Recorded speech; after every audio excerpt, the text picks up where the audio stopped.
Rebonjour les gens. J'avais fait une petite vidéo ce matin, j'en refais une très courte là. En fait, tout à l'heure, je me promenais avec ma chérie, comme tous les jours, hein. Et on discute assez souvent. Et là, elle m'a fait quand même remarquer quelque chose. Donc en fait, c'est pas con, je pense, ce qu'elle m'a dit. C'est que, en réalité, papa, qui est quand même pas stupide, au point où tout le monde croit, dans cette histoire, il a bien compris que les 80% de Français actifs salariés s'en foutaient un peu finalement, hein. Bon, ok, ils sont confinés chez eux, ils ont les enfants, ils ont le mari qui est en train de bouger dans tous les sens, ou la femme d'ailleurs. Mais mis à part ça, ils ont 84% de leur salaire, des fois, voire plus pour certains. Et par contre, ce qu'ils savent pas, ou peut-être ce qu'ils veulent pas savoir, ces gens, c'est que cet argent-là qu'on leur donne, eh bien, il est emprunté sur les marchés financiers. Et il est payé par qui? Ben, il est payé par eux, mais aussi par des gens comme moi, qui sommes des indépendants. C'est-à-dire que on paye des impôts. Les impôts payent les intérêts des crédits que l'État emprunte sur les marchés financiers pour évidemment payer toutes les aides sociales françaises. Donc, les 80% de salariés, ils risquent pas grand-chose. Eux, ils sortiront pas dans la rue. Les loupards, voyous, terroristes, islamistes des cités, des banlieues et des zones de non-droit, eux, ils sont tranquilles, de toute façon, on les confine pas. Donc, pas de souci avec eux. Et il reste donc nous, voilà, les commerçants, les artisans, les PME, etc., etc. Bon.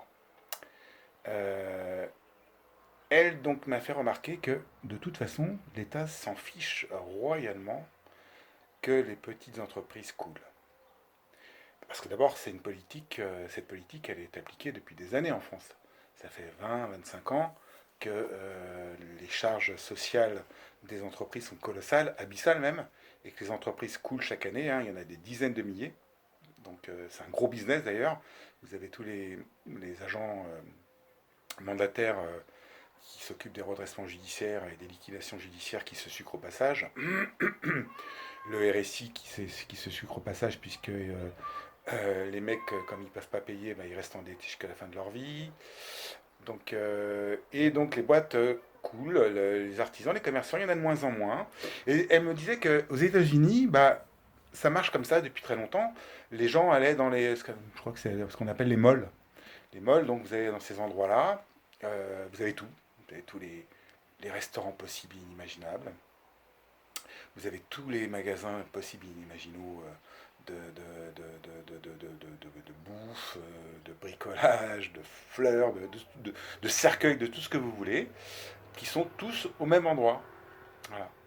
Donc ils n'ont plus d'artisans, eux, de restaurateurs qui font des bons petits plats. Tout le monde bouffe industriel, achète industriel. Voilà. Et qui en fait va se sucrer? Eh ben, ce sont les industriels et les financiers. Voilà. Et tous les actionnaires qui ont des parts dans toutes ces grosses boîtes. Donc, moins il y a d'artisans et de commerçants, moins il y en a d'indépendants, en tout cas dans le secteur tertiaire, hein. Je ne parle pas du service, parce que ça c'est encore autre chose, et ben les industriels vont encore s'en mettre plein les fouilles. Voilà.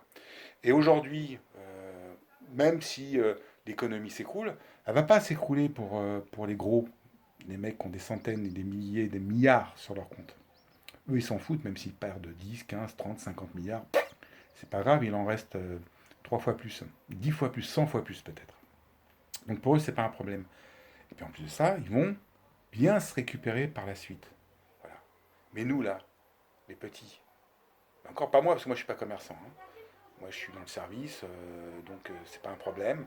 Je vais, après le confinement, m'en sortir, parce que heureusement pour moi, j'ai mis de l'argent de côté, donc ça va. Mais, t'as des pauvres gars là, bah, ils n'ont pas de trésorerie. Comment ils vont faire?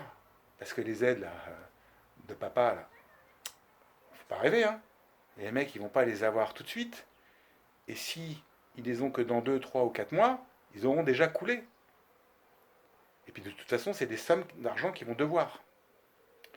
Donc, voilà ce que je voulais dire, c'est que la France, bah, c'est une catastrophe. C'est une catastrophe et la majorité des gens, en fait, s'en tapent comme de l'an 40 de ce qui se passe. Ils vont vite oublier, voilà, là ils sont tranquilles à la maison, en famille, et puis bah, dans un mois ou deux, bah, ça va repartir comme avant, ils vont retrouver leur petit poste. Et par contre, ils vont peut-être avoir du mal à retrouver le petit restaurateur sympa où ils avaient l'habitude d'aller le dimanche. Voilà. Et donc à la place, ils vont devoir peut-être aller dans la zone industrielle, là où il y a leur hyper marché. Et là, bien sûr, ils vont avoir tous les restos dégueux industriels qui vendent de la merde, où ils vont bien grossir, hein, où ils vont tomber un jour malades, parce qu'à force de mal se nourrir, forcément, on tombe malade. Et puis comme ça, on pourra engraisser les big pharma, les gros labos. Bon, allez, tout va bien, là. La vie est belle. Et regardez, chez moi, il fait très beau. C'est splendide. Voilà. Voilà, ça c'est chez moi. Donc pour moi, c'est pas trop difficile, hein. Mais pour certains à Paris ou dans les villes, ceux qui sont confinés à plusieurs dans des petits appartements, bah, ça doit pas être facile. Je vous plains. Salut les gens.